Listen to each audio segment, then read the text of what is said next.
வணக்கம் துபாய் மக்களே, நான் தான் அவங்க சிக்கந்தர் பாஷா. இன்றைக்கி நம்ம எஸ்பிஸ் கிச்சனில் என்ன பார்க்க போகிறோம்னு பார்த்தீங்கன்னா, ஃபிஷ் பிரியாணி எப்படி சிம்பிளாக செய்கிறவங்கள தான் பார்க்க போகிறோம். வீடியோவை ஸ்கிப் பண்ணாமல் கடைசி வரையும் பாருங்கள், அப்போ தான் டீட்டெயிலாக உங்களால் எல்லாமே தெரிஞ்சுக்க முடியும். நம்ம ஃபஸ்ட்டு என்னென்ன இன்க்ரீடியன்ட்ஸ்னு பார்த்துக்கலாம்.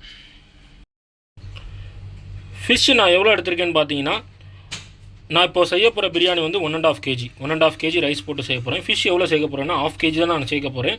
இதில் என்னென்ன நான் சேர்த்து வச்சுருக்கேன்னா, ஃபஸ்ட்டு வாட்டர் கூடவே சால்ட்டு, டர்மரிக் பவுடர், ஒரு 3 பீஸ் சில்லி, அப்புறம் வந்து மிக்ஸ் பண்ணி ஒரு லெமனை நல்லா புழிஞ்சு நல்லா மிக்ஸ் பண்ணி அதில் நான் ஃபிஷ்ஷை சேர்த்து வச்சுருக்கேன். ஃபிஷ்ஷில் இருக்க நீச்ச வாசனை போயிடும்.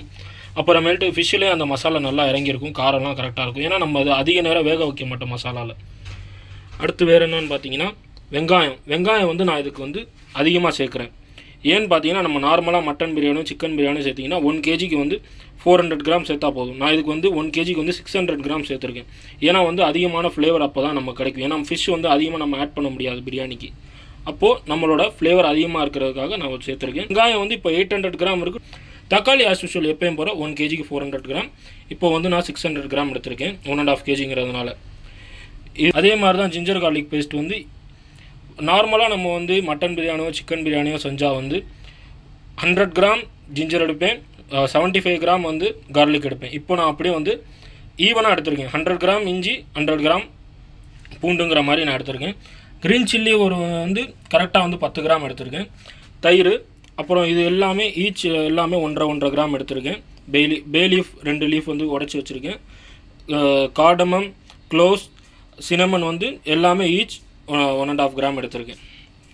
இப்போ நம்ம எப்படி செய்யணுங்கிறத ஃபஸ்ட்டு வெங்காயம் சேர்த்துக்கலாம். கூடவே கரம் மசாலாவில் இருக்கிற எல்லா பொருளையும் சேர்த்துக்கலாம்.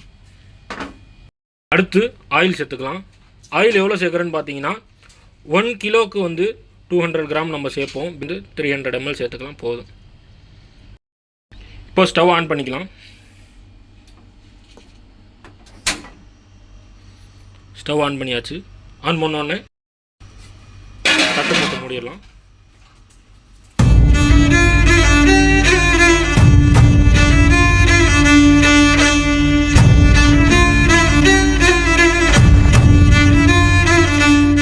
இந்த நேரத்தில் நம்ம என்ன ஆட் பண்ண போகிறோம்னு பார்த்தீங்கன்னா, கொத்தமல்லியும் புதினாவும் கரெக்டாக வந்து ஒரு 1.25 கைப்பிடி அளவுக்கு நான் எடுத்து வச்சுருக்கேன். இப்போது ஸ்டவ்வை கம்மி பண்ணிக்கலாம், மீடியம் ஃப்ளேமில் வச்சுட்டு. இப்போ நான் என்ன ஆட் பண்ண போகிறேன்னு பாருங்கள். இது வந்து ஃபஸ்ட்டு மசாலா. இதில் என்னென்ன இருக்குதுன்னு பார்த்தீங்கன்னா, ஜிஞ்சர் கார்லிக் பேஸ்ட்டு, மஞ்சள் தூள் 1 டேபிள் ஸ்பூன், 3 டேபிள் ஸ்பூன் வந்து ரெட் சில்லி பவுடர். நல்லா ஒரு 1 நிமிஷத்துக்கு வந்து தட்டை போட்டு மூடி வச்சிடலாம்.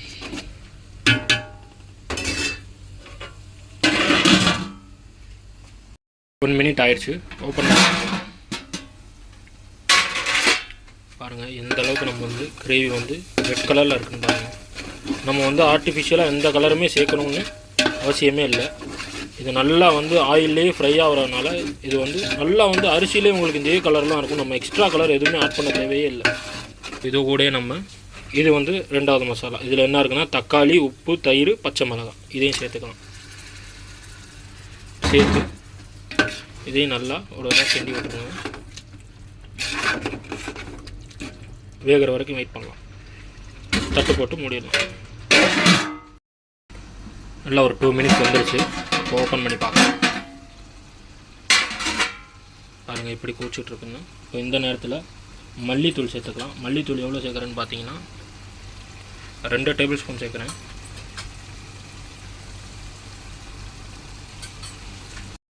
இது கூட கரம் மசாலா சேர்க்குறோம். கரம் மசாலா எவ்வளோ சேர்க்குறேன்னு பார்த்தீங்கன்னா, 1/2 டேபிள் ஸ்பூன் தான் சேர்க்குறேன். அதிகமாக சேர்த்திங்கன்னா ஃப்ளேவர் டாமினேட் ஆகும்.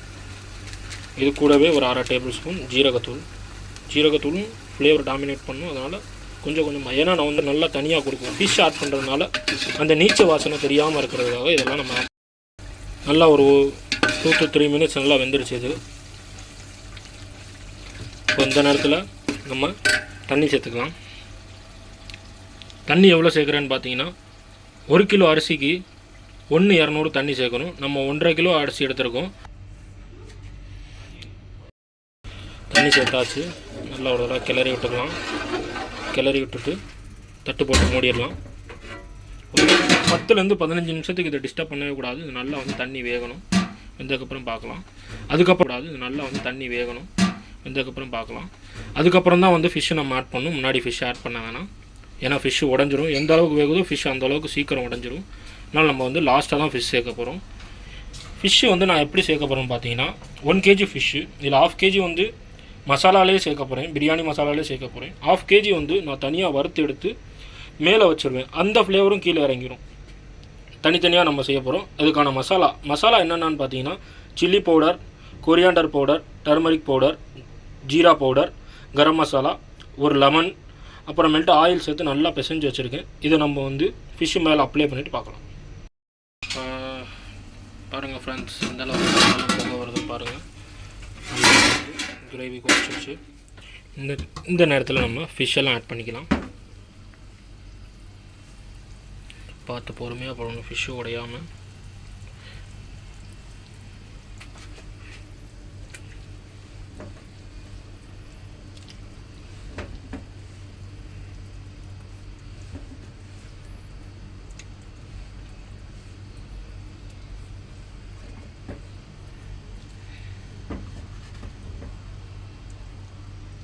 ஃபிஷ்ஷெல்லாம் ஆட் பண்ணியாச்சு. இப்போ மறுபடியும் தட்டை போட்டு மூடிடலாம்.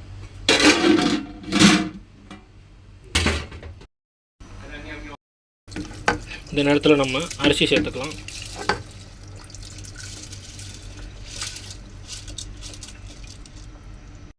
ஆச்சு. இப்போ வந்து பொறுமையாக கிண்டி விடுங்க.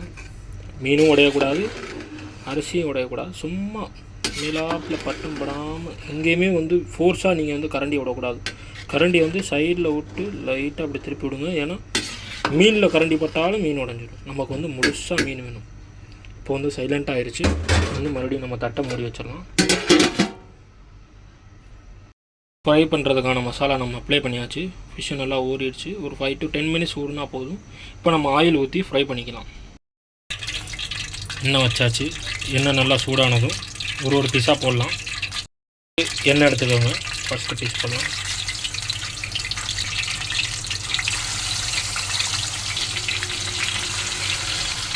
என்னோடய கடாயில் 4 பீஸ் தான் போட முடிஞ்சிச்சு. உங்கள் கடாயில் அதிகமாக போட முடியாது, அதிகமாக போட்டுக்கோங்க. இதை நல்லா வந்து ஒரு பக்கட்டும் நல்லா ஒரு நிமிஷம் வந்து நல்லா வேக விட்டு திருப்பி நல்லா வந்து ரொம்ப கருக விட்டுறக்கூடாது. ஓரளவுக்கு ஒரு பதமாக வெந்த உடனே வந்து எடுத்துடணும். 90% தான் வேகணும். 10% வந்து நம்ம அதில் வச்சு தான் வேக வைக்கணும். 90% வேக விட்டுட்டு அடுத்து நம்ம பார்க்கலாம்.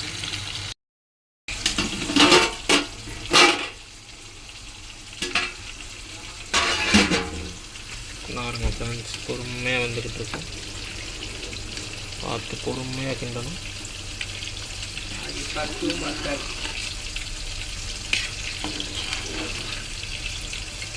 மீன்லாம் பாருங்கள், இன்னமும் முழுசாக தான் இருக்கும் மீன். நம்ம அந்த அளவுக்கு ட்ரீட் பண்ணுற மீன் பாருங்கள். மீன் இன்னும் அப்படியே ஃபுல்லாக தான் இருக்குது, மீன் உடையில. இப்போ இந்த நேரத்தில் நம்ம உப்பு செக் பண்ணிக்கலாம். உப்பு எப்படி செக் பண்ணணும் பார்த்தீங்கன்னா, மேலே இருக்க அந்த ஆயிலெலாம் நல்லா நவுத்திட்டு கிரேவி மட்டும் எடுத்து தான் உப்பு செக் பண்ணணும்.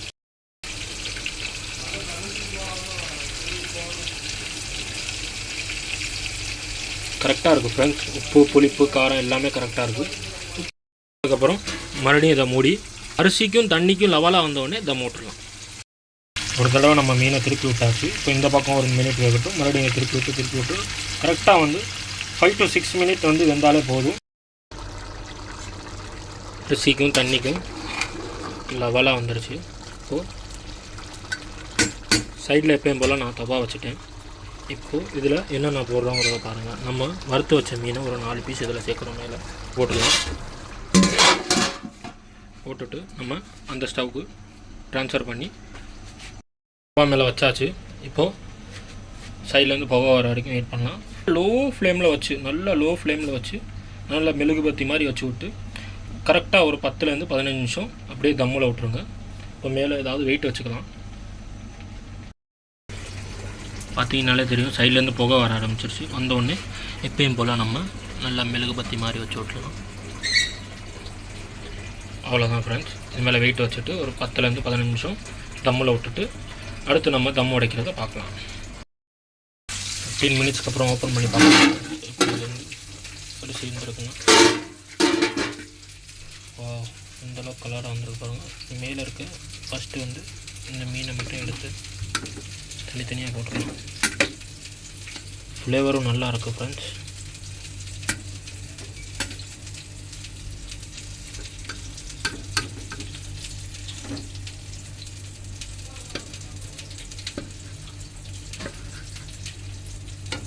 இப்போது நம்ம சாப்பாடை திருப்பலாம்.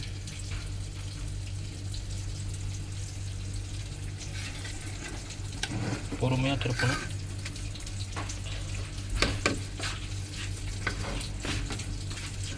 கீழே இருக்க சாப்பாடு மேலே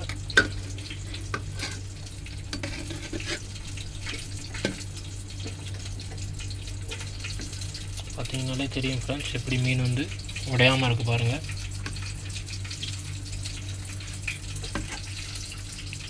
அவ்வளோதான் ஃப்ரெண்ட்ஸ், நம்மளோட ஃபிஷ் பிரியாணி ரெடி ஆயிடுச்சு. கீழே தண்ணி இல்லை, உடனே ஆஃப் பண்ணிடலாம். ஆஃப் பண்ணியாச்சு. அவ்வளோதான் மக்களே, நம்மளோட ஃபிஷ் பிரியாணி ரெடி ஆயிடுச்சு. எப்படி நம்ம சிம்பிளான ஸ்டெப்ஸில் நம்ம ஃபிஷ் பிரியாணி செய்கிறோம்னு பார்த்தோம். மீண்டும் ஒரு நல்ல வீடியோவில் சந்திப்போம் ஃப்ரெண்ட்ஸ். அது வரைக்கும் உங்களிடமே விரைப்படுவது உங்களோட சப்ஸ்கிரைப் பண்ணியிருந்தால் லைக் பண்ணுங்கள், கமெண்ட் பண்ணுங்கள், ஷேர் பண்ண மறந்துடாது.